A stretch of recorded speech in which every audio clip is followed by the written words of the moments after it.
Hello everyone, happy May, and welcome back to another market update. We've got some wild updates this week, so let's jump right into it. Cheers!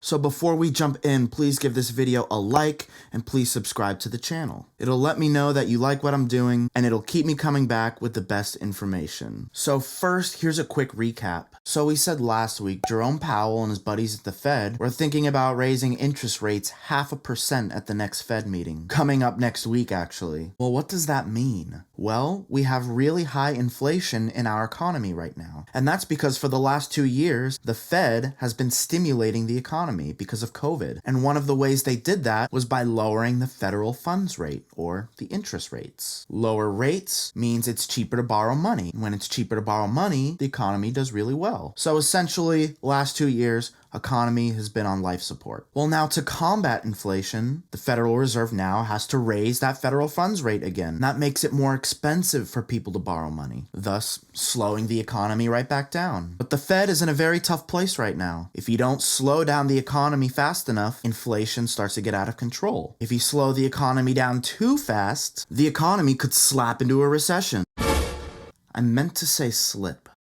Which takes us to GDP. So GDP, or Gross Domestic Product, is the data point that's used to measure the health of the economy. Well, earlier this week, GDP came in low, which means the economy is beginning to slow down. So lower GDP is the first sign of a recession. So what does that mean for mortgage rates? Well, when the economy slides into a recession, the Fed is going to have to lower interest rates again. So if we have another quarter with negative GDP and officially enter a recession, I think we can expect interest rates to soften a bit. And I think we could even see them soften after the Fed meeting next week. Anyways, the national average is sitting around 5.41% right now on a 30-year fixed rate mortgage. Alright, so let's talk housing inventory. We have 171 active listings on the market today. Last week we had 146. You might be thinking, that's only 25 more houses.